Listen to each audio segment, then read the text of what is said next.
Hello बच्चों, let's read this question. The question says match column 1 with column 2। Column 1 में हमारे पास दिया है कुछ रिलेशंस, कॉलम 2 में हमारे पास प्रॉपर्टीज दी गई हैं, right? Options are given to us. The key concept for this question is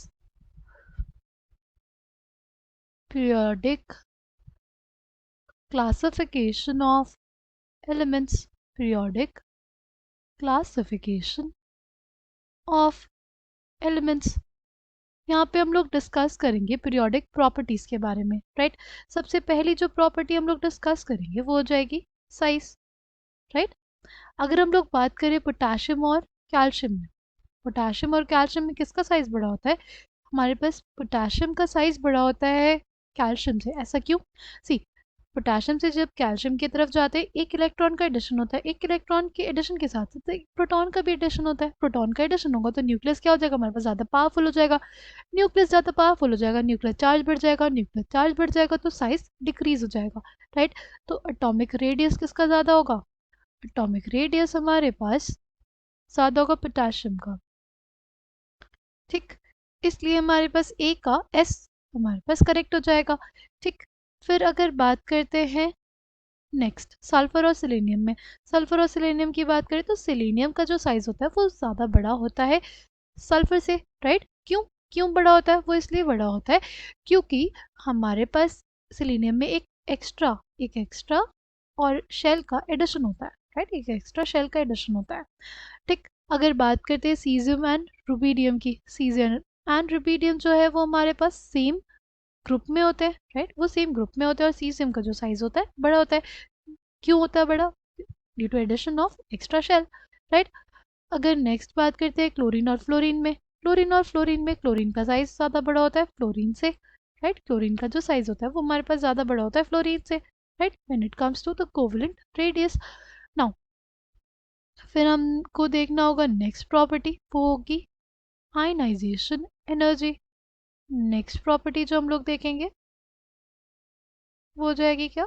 ionization energy. Ionization energy क्या होती है? It is basically the amount of energy required amount of energy required to remove a loosely bound electron, a loosely bound electron from outermost shell of an isolated gaseous atom। किसी भी isolated gaseous atom के outermost shell के loosely bound electron को remove करने के लिए जो हम एनर्जी देते हैं उसी को कहते हैं हम लोग आयनाइजेशन एनर्जी, राइट? कोई गैशियस एटम है ए, उससे हमने क्या निकाल दिया? एक इलेक्ट्रॉन को निकाल दिया, तो हमारे पास क्या बन गया? ए प्लस बन गया, ठीक? इसमें जो एनर्जी लगेगी उसको हम लोग कहते हैं आयनाइजेशन एनर्जी, राइट? ये हमारी हुई फर्स्ट आयनाइजेशन एनर्जी। अब अगर हमारे पास एक पॉजिटिव केटायन है, राइट, उससे हमने एक और इलेक्ट्रॉन को निकाला, ठीक? तो इसमें जो एनर्जी लगेगी वो कौन सी होगी? वो हमारे पास कहलाएगी सेकेंड आयनाइजेशन एनर्जी, राइट? जो सेकेंड इलेक्ट्रॉन को निकालने के लिए लगी हमारे पास क्या कहलाएगी? सेकेंड आयनाइजेशन एनर्जी, ठीक? अगर बात करें हम लोग किसके लिए? पोटाशियम और कैल्शियम के लिए, राइट? पोटाशियम की इलेक्ट्रॉनिक कॉन्फ़िगरेशन क्या होती है हमारे पास? वो होती है आर्गन 4s1 और कैल्शियम के लिए क्या होती है? Argon 4s2, right? First ionization enthalpy की बात करेंगे तो हमारे पास पोटेशियम से इलेक्ट्रॉन आसानी से निकाला जा सकता है क्योंकि उसमें उसमें क्या होता है? उसमें हमारे पास एक इलेक्ट्रॉन प्रेजेंट है। अगर एक इलेक्ट्रॉन निकल जाएगा तो हमारे पास क्या अचीव हो जाएगी? एक हमारी नोबल गैस कॉन्फ़िगरेशन, राइट? इस वजह से उसमें आसानी से इलेक्ट्रॉन निकल जाता है। और अगर कैल्शियम की बात करते हैं तो कैल्शियम में क्या एक फुली फिल्ड ऑर्बिटल है, फुली फिल्ड एस ऑर्बिटल से इलेक्ट्रॉन को निकालना ज़्यादा मुश्किल होता है। इसलिए फर्स्ट आयनाइजेशन एनर्जी की जो वैल्यू होती है वो किसकी ज़्यादा होगी? वो हमारे पास कैल्शियम की ज़्यादा होगी। बट अगर हम लोग बात करते हैं सेकेंड आयनाइजेशन एनर्जी की, सेकेंड आयनाइजेशन एनर्जी किसके लिए ज़्यादा हो जाएगी? ये इसकी है क्या? नोबल कॉन्फ़िगरेशन, और इसकी हमारे पास ये कॉन्फ़िगरेशन है। तो सेकेंड आयनाइजेशन एनर्जी किसकी ज़्यादा होगी, पोटाशियम की प्लस की ज़्यादा होगी, राइट। क्योंकि क्योंकि हमारे पास एक नोबल कॉन्फ़िगरेशन है, नोबल गैस कॉन्फ़िगरेशन से इलेक्ट्रॉन को निकालना बहुत ज़्यादा मुश्किल हो जाता है, राइट। इस वजह से हमारे पास जो सेकेंड आयनाइजेशन एनर्जी होगी वो किसकी ज़्यादा होगी, पोटाशियम की ज़्यादा होगी, ठीक। पोटाशियम का एटॉमिक रेडियस भी ज़्यादा होगा और उसकी सेकेंड आयनाइजेशन एनर्जी भी ज़्यादा होगी किससे, कैल्शियम से, राइट। अगर बात करते हैं oxide more basic in nature, तो हमारे पास ज़्यादा ऑक्साइड किसकी बेसिक होती है नेचर, वो होती है पोटाशियम की, राइट। पोटाशियम की ऑक्साइड जो भी होगी उसको अगर हम वाटर में डालते हैं तो हमारे पास जो बेस बनता है वो बहुत ज़्यादा स्ट्रॉन्ग होता है as compare to calcium hydroxide. इस वजह से हमारे पास ए का आर भी करेक्ट होगा। तो अभी तक ए का पी और आर और एस तीनों ही करेक्ट है। अगर बात करते हैं क्यू की, तो हमारे पास क्यू क्या है, negative value of electron gain enthalpy. हमें समझना होगा क्या, हमें समझना होगा इलेक्ट्रॉन गेन एंथैल्पी क्या होता है, right. electron gain enthalpy is basically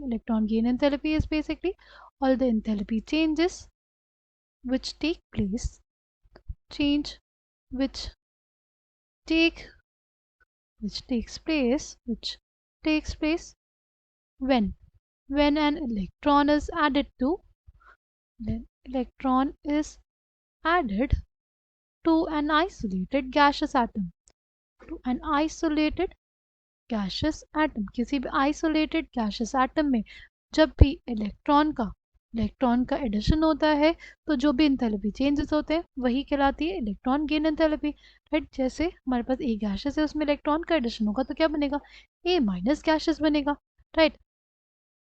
तो इसमें जो भी एंथैल्पी चेंज होगा, राइट, ए गैशियस से न्यूट्रल फॉर्म से ए माइनस बनने में वही हमारे पास क्या कहलाएगी, वही कहलाएगी इलेक्ट्रॉन गेन एंथैल्पी, ठीक है। अब अगर इसमें बात करते हैं हम लोग, हमें क्या बोला है, negative value of electron gain enthalpy. Electron gain enthalpy हमारे पास डिपेंड करती है किस पे, वो भी डिपेंड करती है इलेक्ट्रॉनिक कॉन्फ़िगरेशन पे, ठीक।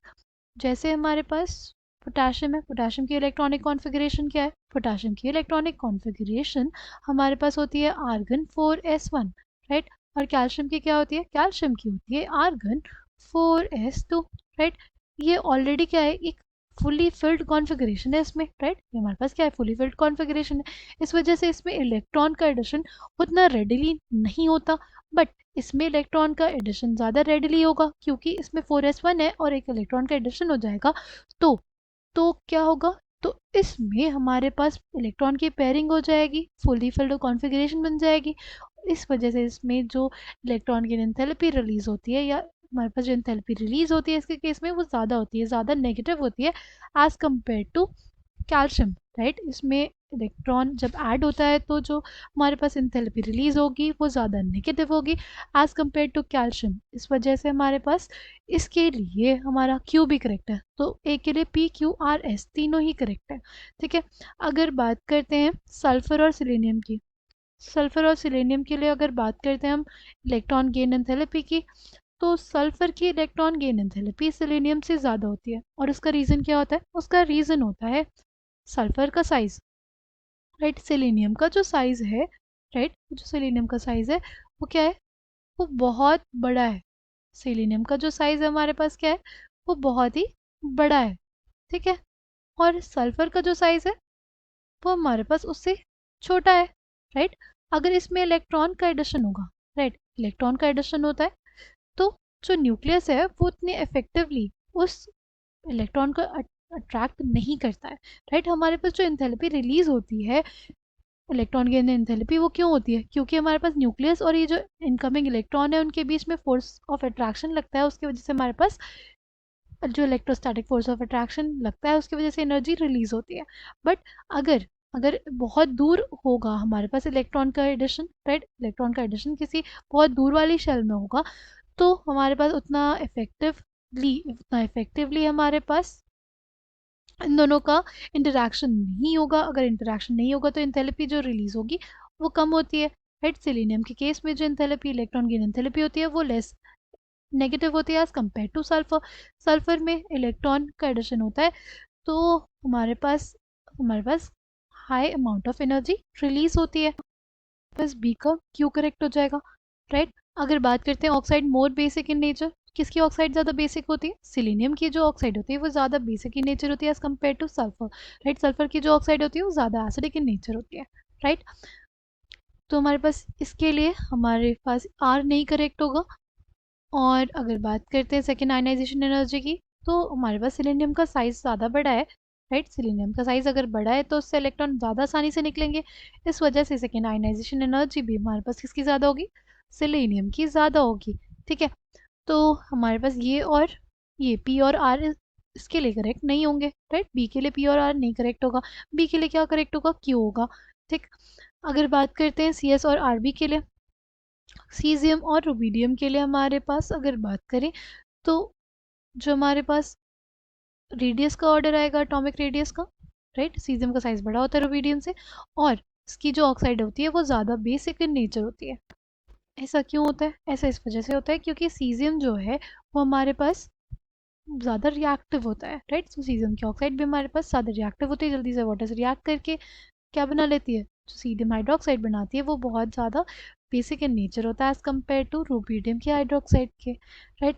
नेक्स्ट हमारे पास लास्ट है सी एल और एफ के बीच। सी एल और एफ के बीच में एटॉमिक रेडियस किसका ज़्यादा है? क्लोरीन का ज़्यादा है देन फ्लोरीन, राइट।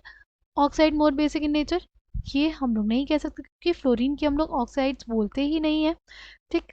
अगर बात करते हैं next negative value of electron gain enthalpy, यहाँ फ्लोरीन की जो इलेक्ट्रॉन गेन एंथैल्पी होती है वो ज़्यादा नेगेटिव होती है फ्लोरीन से। ऐसा क्यों? सी क्लोरीन का जो साइज़ है वो बड़ा है, फ्लोरीन का जो साइज़ है वो छोटा है, उसकी हाई इलेक्ट्रॉन डेंसिटी है। इसके आउट मोस्ट में कितने इलेक्ट्रॉन्स है? ऑलरेडी 7 इलेक्ट्रॉन्स है, राइट। इसके आउट मोस्ट में कितने इलेक्ट्रॉन्स है? 7 इलेक्ट्रॉन्स है, राइट। एक और इलेक्ट्रॉन का अगर इसमें एडिशन हो जाएगा तो बाकी जो इलेक्ट्रॉन्स है वो क्या करेंगे? उसको रिपेल करेंगे, इस इनकमिंग इलेक्ट्रॉन को क्या करेंगे? रिपेल करेंगे। इस वजह से इसमें उतनी आसानी से एडिशन नहीं होता, राइट। बट हमारे क्लोरीन के केस में साइज बड़ा है, इसमें भी आउट मोस्ट में 7 इलेक्ट्रॉन्स है, बट जो इनकमिंग इलेक्ट्रॉन है, राइट, इनकमिंग इलेक्ट्रॉन है उसको रिपल्शन नहीं मिलता इतना जितना फ्लोरीन के केस में मिलता है, राइट। ऐसा क्यों होता है? इसका ऐसा रीज़न ये है क्योंकि इसका साइज़ बड़ा है, राइट। तो हमारे पास क्लोरीन का जो वैल्यू होगा, negative value of electron gain enthalpy किसके लिए ज़्यादा होगी? क्लोरीन के लिए दैन फ्लोरीन, इसलिए ऑप्शन डी के लिए हमारे पास क्यू करेक्ट है। और इस क्वेश्चन का करेक्ट आंसर क्या हो जाएगा? हमारे पास इस क्वेश्चन का करेक्ट आंसर हो जाएगा ऑप्शन 4, ए का P Q R S, B का क्यू, सी का आर और एस, ऑप्शन डी का Q. I hope you understood it well, thank you.